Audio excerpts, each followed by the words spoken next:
Hey, what's up guys? I decided that I wanted to put out a video of my Melee Smashbox layout, my button layout. I noticed that there's a severe lack of Smashbox content on YouTube, and most of it is ultimate oriented and not even really button layouts. Some of them are, but they're usually talking about other stuff. So I know button layout, because of the customizability of the Smashbox and just, you know, people's personal preferences, it can actually be a barrier to entry on, whether you should get one. And even if you have one, well, how do you know what layout to use and what to invest your time into practicing, right? Because these, obviously, when you change your buttons around, it takes time to get used to that. So I figure maybe I'll showcase my own layout and explain the reasoning why I chose my button placements, and hopefully that'll give you some ideas as to a layout you can use, or maybe you want to adopt mine. Whatever the case may be, I'm hoping that it'll help someone out there. So first, let me go ahead and pull up my layout here. So this is my current layout. Probably doesn't make a whole lot of sense to you just at first glance, but I promise I'm going to explain. All of this does make sense. I just wanted to show it real quick before I switch over to the game, so I can show you in game what all of this can do. All right, so I got the layout over there on the top right corner in case you still need a quick reference. Otherwise, I do want to go over what all these buttons are. So on the left side, what you're going to see is my Y2, right? That's a tilt modifier. Now, I'm not going to explain the functions of the Smashbox. This video is assuming you already know that stuff. If you don't, I would highly recommend checking out the Hitbox Arcade website, or go to the Hitbox Discord server, and there's a ton of resources in there that can help you understand all that. Once you have that knowledge, that's this video assumes you have that. So Y2 I use primarily for air dodge angles, recovery angles, and shield dropping from the platform. So once I hold at Y2, I can get a perfect shield drop every time, like such. I can use it to get specific air dodge angles like that. Instead of getting sharp diagonals, they go a little bit more horizontally. So I can kind of fake people out with that. You can position yourself more with better control, and of course some characters benefit from that greatly with their recovery angles, such as the Spaceys, Sheik, Pikachu, etc. A good use for that is crouch, dashing from crouch. So if you're crouching, you hold Y2 and you can very easily dash from the crouch like that. And that's extremely useful for basically every character, but some characters become downright abusive with that, like Captain Falcon, for example. So very, very, very useful. I put it on the far left because it's something that usually I can prepare for in advance. So I'd rather use a weak finger for it versus something that I'm going to be doing more frequently, like shielding, wave dashing, and such. I'd rather reserve my strong fingers for. And this is one of the most important concepts that I think any Smashbox or any arcade controller user should be aware of, is strong versus weak fingers. Now, obviously this is going to vary from person to person, but in general, the thumb is the strongest, and then you have, the index and the middle fingers are also very strong fingers, and then the ring finger a little bit weaker, and then pinky generally is the weakest finger. So the basic concept behind my layout, I guess the guiding force of my layout, is I assign frequent actions to my strongest fingers, and when possible, I try to split the actions between both hands. Now, obviously, you can see just by looking at the layout, most of the work is being done by the right hand, and that's just due to the nature of the game. But when possible, I try to split if I can. So something infrequent that I can prepare in advance, I don't have to do like quickly on reaction. Y2, I put on the left side with my left pinky. The next thing, obviously, the directional inputs are all default. If you look at all the tilt modifiers on the left, I put tilt in its current position because it's very, very easy to access with my thumb. Me personally, that particular button on the left, out of that whole group of 4 buttons, it's the easiest one to reach. So something like tilts are very, very, very common action, and not just tilt attacks, but you use tilting for other things in the game. I want it to be a strong finger and a button location that's not going to require me to extend my hand to, you know, reach something further away. Like you see where X2 is. I don't use X2 and X1 that much, X2 being less frequent, so I put it in the button placement that is further away, that's harder for me to reach. Now, depending on the type of character you're using, you can get different benefits from having tilt in a very easy to access spot like this. Link, for example, with his boomerang, normally if you use boomerang, he'll get the long version and it spans the entire length of Yoshi's story. But if you have very easy access to tilt, and you know, if you play around with your angle options, you can get the short boomerang very, very easily on command. And you know, some characters benefit from that. Samus is another one. She has her homing missiles. So you're gonna want to have easy access to a tilt forward B. So having that while giving you all your other, you know, tilt options is very useful. For Link in particular, because he has bomb recovery, you do need to be able to pull out bomb without fast falling when you're recovering. Now, technically, you can do this without a modifier if you press down and B at the same time very quickly. You can pull out the bomb without fast falling, but it's very precise and it's very easy to mess up. So as long as you hold the tilt modifier, you know, you can pull out a bomb without fast falling. And then not only that, but you can use the same tilt modifier to get a spin attack without accidentally using your midair jump. And that's very important for the bomb recovery because you don't want to change your vertical position by accidentally midair jumping. Same concept applies to any other character, like Marth, for example, where if you want a sweet spot, your up B for recovery, you don't want to accidentally midair jump and change your vertical position and miss the sweet spot. You'll overshoot the ledge. So having tilt in a very easy to access spot with you know, using a strong finger, that's kind of why I placed it where it currently is. Certain other modifiers like the X1, I do use from time to time. X1 you can use to get reverse neutral Bs. So if I want to, I don't really use it often with Link, but I mean, you can do it with Marth if you want to, like, I mean, I use this sometimes. Arrow is very situational, but with some other characters, it's more useful. So Marth, for example, you can do a turnaround shield breaker, extremely useful, and it zero risk of getting dancing blade, right? So you can do this with any character. So X1, because it's the same vertical position as my tilt button, it's just a little bit over to the right. It's a little bit harder to access, but still pretty easy. So that's why I placed it there. And then you have the L button, right? And typically when I shield, I use the R button on the right side, but the reason I have L button there is because it's good to have a shield button for your left hand and one for the right hand, because it gives you some options that otherwise it would be a little bit uncomfortable to do with the right side. So for example, shine out of shield. If you're a Spacey player, and I know a lot of you are, don't lie to me, you can shield with the left and then you can jump with the Y button on the right and have a different finger for the B button, right? If you look at my layout, you can see that my R button, it's directly below the B button, and I use my index finger for the R button typically. So if I were to shield with the R button in that scenario, then I would jump with Y, and then I would have to use the same finger for shield and the B button for shine. I'd rather use the L button in that scenario.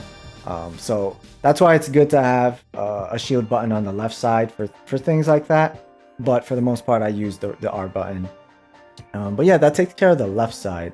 Moving on to the right side where all the magic is, The right side, I have the bottom row of 4 buttons. That is my home row. So I use my index finger for shield and my middle finger for jump. And the reason I have that is because I'm just kind of used to playing arcade games where jump is done with your middle finger and the primary action of the game is done with your index. Now, in this game, you could argue the primary action is B button or A button or C stick, you know, whatever. But I kind of base it on what am I going to be doing most often and what do I need quick and easy access to, like for reacting to things, right? Shielding, being able to shield on reaction is extremely important. Wave dashing quickly, L canceling, although L canceling, there's a little bit of a caveat here. I'll get to that later. I put the R button there because it will allow me to shield very quickly. It gives me a digital press, so this is extremely beneficial to have something I can access very quickly because with the Smashbox, you can get a perfect digital power shield 100% of the time versus getting an analog power shield, which I'm not going to get into. That's a little bit of like getting into deeper into the mechanics of the game, but there is an analog power shield and it kind of sucks compared to the digital one. So you want to get the digital one. So if you were to try to react to certain things, you know, it's kind of hard to react to that move, but let's say something else is coming your way and it's a little easier to react to, you can just tap that and it's a very quick, easy access button with a strong finger. And you don't have to move your hand or shift it in any way to be able to access that because those 4 buttons are your home row. And then, of course, you get that. I like how the fly guys just popped in. You get that, and assuming you time it right, I haven't warmed up before I did this, by the way. Boom, you can do something like that. Of course, power shielding, you get benefits like being able to do any attack out of it. So that's kind of why I have my R button there and my Y button. Now, if you look at the placement of the B button, I have it there because it's actually, physically, it's almost in line with the Y button, and being able to jump and pull out bombs and such, and, you know, jump and toss boomerang. For me, that works out really well. And, you know, it works really well for a lot of characters too to do that. So obviously you do shine, add a shield, you can just piano the Y and the B buttons. So it gives you a lot of versatility in like splitting those actions. So that's why I put the B button there. I mean, B button, it's kind of one of those buttons that you can put in a lot of different places. For me, it's just most comfortable there, so I put it there. The A button is probably the weirdest one. It uses the ring finger, and I know for me personally, when I first started using the Smashbox, that was 4 years ago, by the way. I've been using the Smashbox for a while. But when I first started, the A button was probably the hardest thing to get used to. It felt a little unnatural in the beginning, but after I got used to it, it was cake. It was very easy.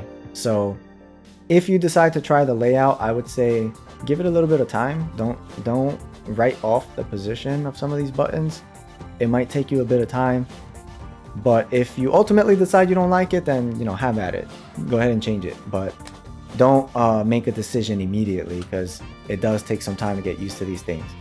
The A button, honestly, like the way that I personally play the game, I could probably switch the A and the B buttons and still be fine. I would have to get used to it again, but you can probably still be fine doing that.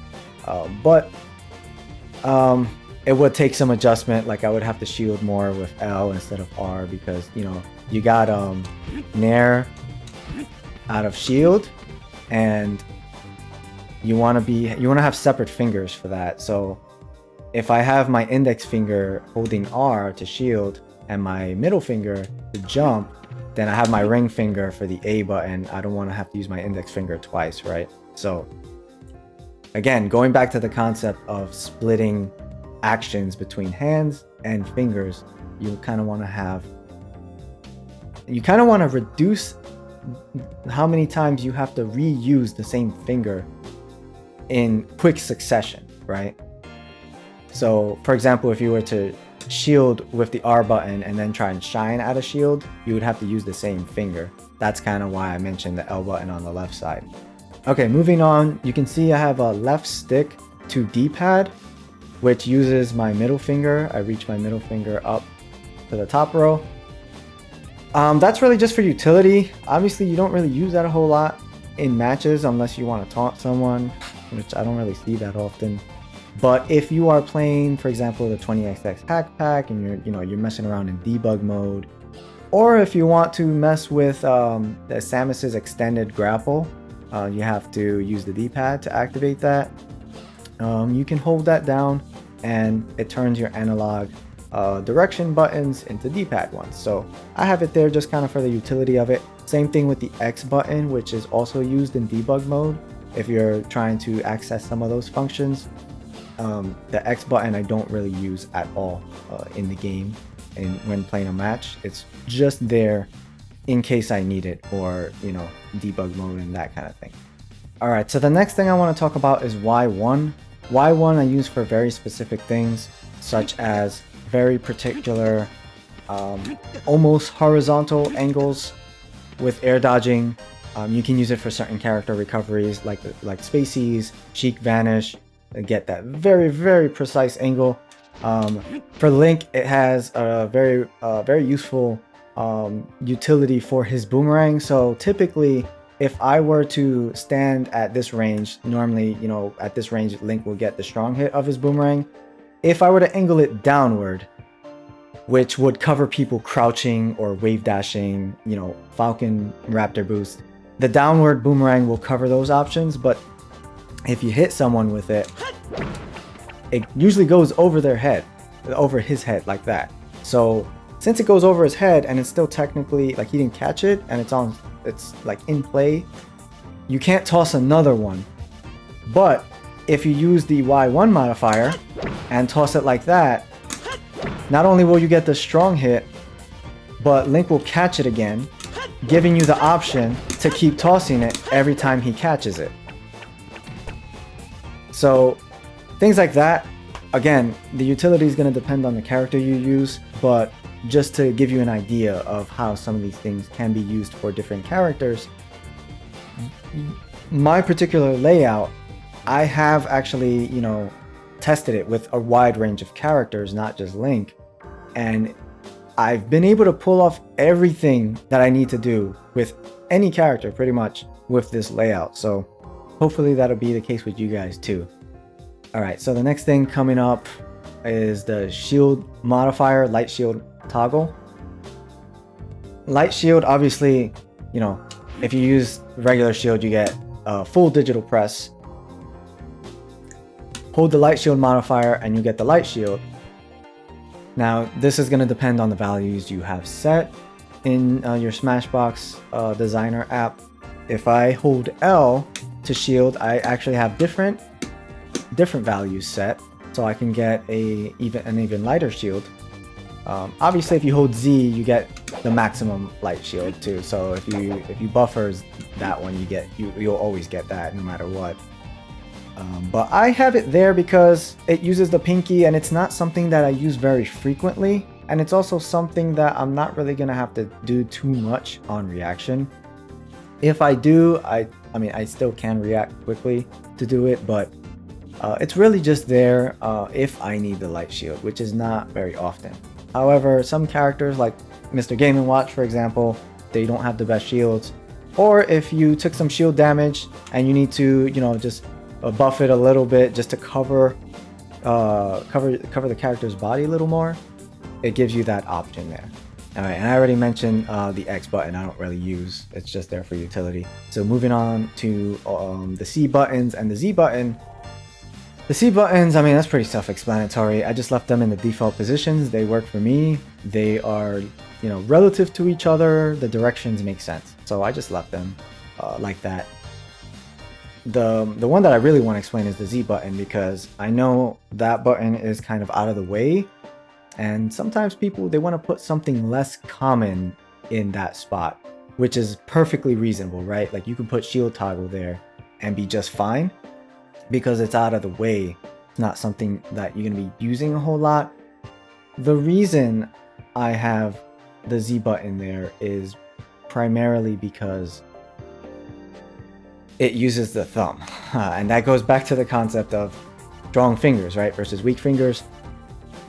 It uses the thumb, and it's positioned in a way that I have access to other actions with other fingers, which for Link is very, very important for this in particular. So, you know, you can Z drop his bomb, right? That is an extremely important option for Link, especially when it comes to pressure, because if someone is on the ground and they're shielding, right? And I drop the bomb on their shield, the bomb will bounce off their shield straight up, and it still retains its hitbox. So if they try to jump out of shield, they'll jump right into the bomb. I want to be able to drop the bomb while having access to wave dash and the A button and everything else. So the reason you want to do that is because you want to be able to do that wave dash after the bomb drop, whether you're doing it on someone's shield or whether you're doing it preemptively to prevent them from running at you. If they run at you, you kind of put up a wall temporarily, and if they run into the bomb and they're not crouch canceling, then you can punish them, right? So you need to be able to do that, but you also need to be able to mix that up with catching the bomb, right? So I need to be able to quickly wave dash straight down and press A button to catch the bomb right after, right? Because sometimes you want to fake it out, or sometimes you're right on top of the person and you want to do it directly on their shield and then like go for a grab or something, right, while the bomb bounces up. So it's very important to have the Z button in a position where I have access to all the other buttons with different fingers. So that's another reason why I have it there. The other reason is because of analog L canceling. So a lot of people may not be aware, but there is a difference between digital L cancel and analog. When you use a digital L cancel, sometimes you'll get hit out of that. And if you get hit out of it and you get knocked onto the ground directly after, it actually kills your tech window for, I believe it's 20 frames. So for 20 frames, you're unable to tech. So that's pretty problematic, because in this game, you're gonna get hit out of your L cancel attempts a lot. It doesn't really matter who you are, how good you are, it happens to everybody, right? So if you want to make sure you retain your tech window every time you attempt an L cancel, it's better to do an analog version. Now, there are a few ways to do this. You can just not do the digital press, right? So you can set your L or R button to be a light shield instead of the digital click. That comes with some drawbacks. Because of those drawbacks, I didn't set it that way. You can use another function of the Smashbox called mode plus light shield toggle, which will allow you to have a digital press if you're not holding it, and a light shield press if you are holding it, but then you got to use two buttons to do your L cancel. Same thing with shield toggle, the shield toggle button I have over there in the corner. If I use that right now, I can get an analog L cancel with my R button and I won't risk killing my tech window, but then again, it's a little uncomfortable to use two buttons as opposed to one. And then the other option, of course, is to use the Z button.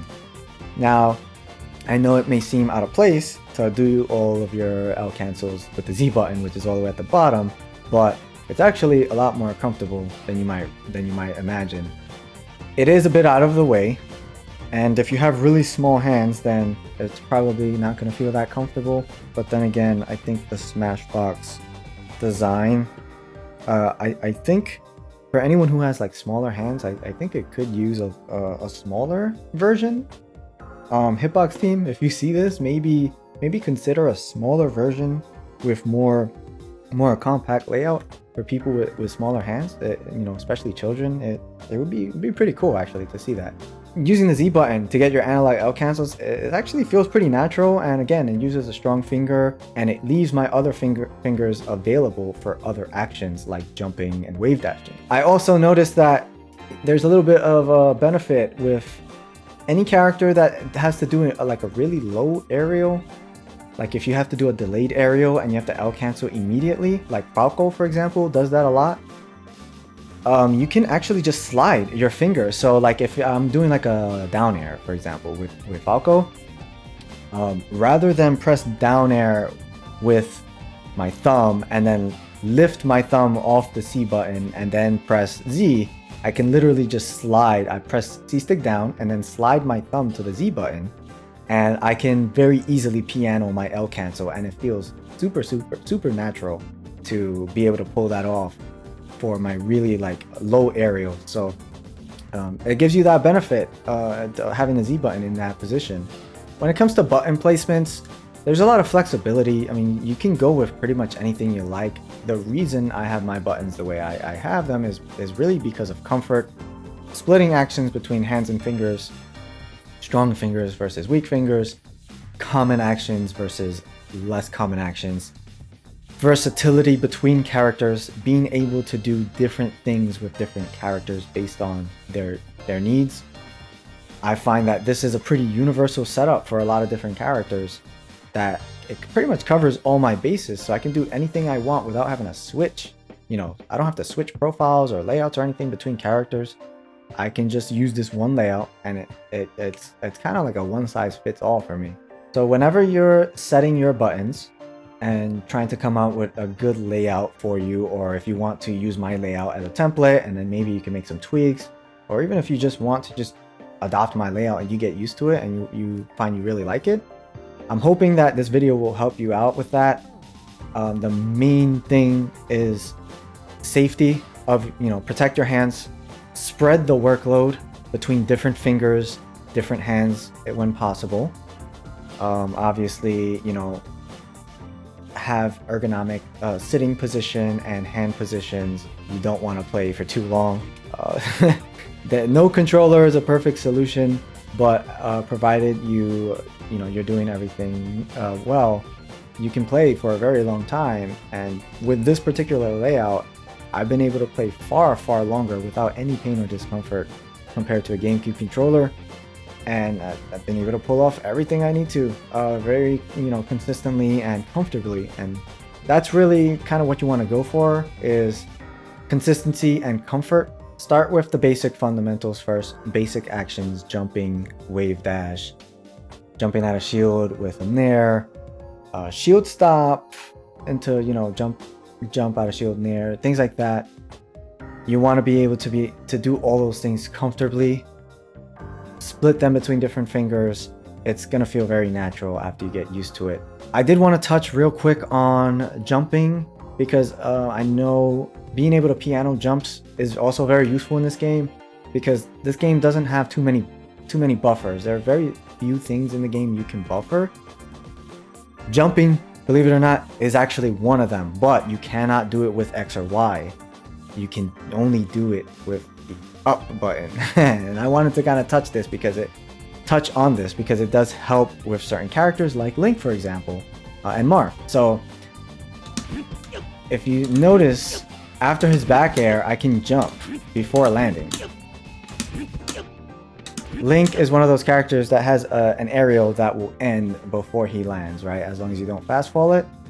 That's very useful for him in particular, because obviously I can get another aerial. Actually, I can get 3.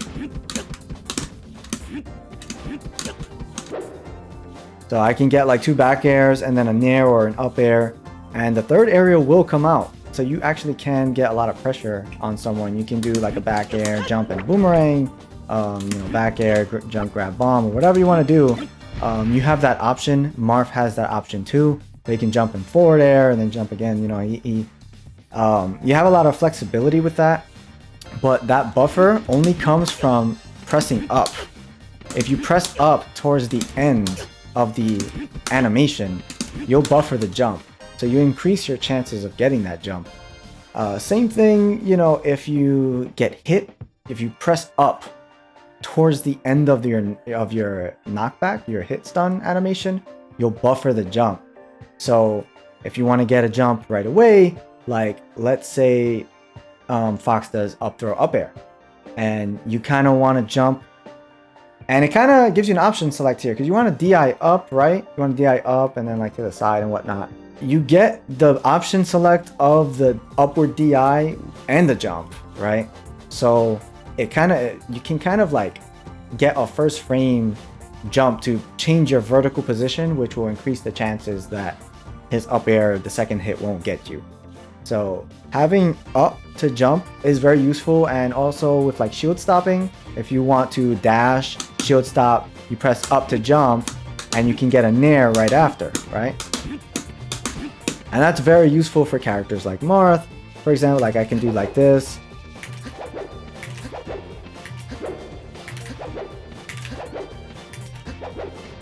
Sheik also very useful, you know, her nair out of shield is very powerful. So being able to have up for, you know, splitting the action between hands and also the buffer option, it's very, very useful. So I did want to touch on that. I know it's not exactly, you know, specific to my layout, but I wanted to mention it just in case you were, you know, thinking of, oh, I gotta have X and Y in like accessible places because I want to be able to piano X and Y so I can increase my jump, the chances that I get a jump. You know, just use up and Y or whatever other button you use, X or Y, and jump. Use that to piano your jump because you'll get the buffer option. If you don't want to use the buffer option, then yeah, go ahead and use X and Y. But I did want to let you know about that just in case you were thinking that you had to have X and Y, you know, close, you know, in accessible locations. That's it. That's my my own custom layout that I use for Melee. I've been using it for about 4 years now. I wasn't using the analog L cancel with Z for that amount of time. I was mostly using R because, again, common action, strong finger, frequent location. But because of the analog digital thing, I decided just switching to Z would be better. That's something that I knew about before. Even when I was using a GameCube controller, I knew about the difference between that.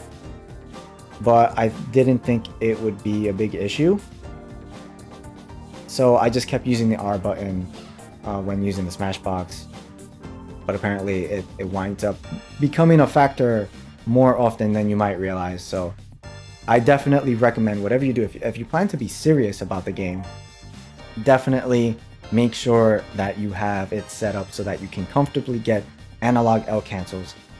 If you're just playing more casually, you don't really care about being really good, you don't really care about winning, you just want to enjoy the game, whatever, have at it. You know, you can do whatever you like. But if you want to have the kind of versatility that my layout offers, go ahead and give it a shot. It's probably going to take some time to get used to if you don't already use something similar to this. But if you stick with it, I promise you that you'll be able to do almost anything you need to. Let me know if there's anything that you think the layout can't do, and I'll test it out and I'll see if maybe, you know, maybe I can do it, or maybe there are tweaks that can be done to make it more workable. But let me know what you think of the layout and if it works for you, if maybe you want to tweak it to, you know, you change some buttons around that you feel more comfortable. I don't know, just let me know. Post in the comments. I hope this video helped some people out. Before I go, I'm going to show you my angles because those are actually important too. So if you take a look at this here, these are my custom angles for Melee. The most important things here being tilt angles, so tilt X, tilt Y, Y2, X1, light shield. And I mean, I changed some other things too, but those are really for edge cases. So it's really Y2, Y1, X1, tilt X, tilt Y.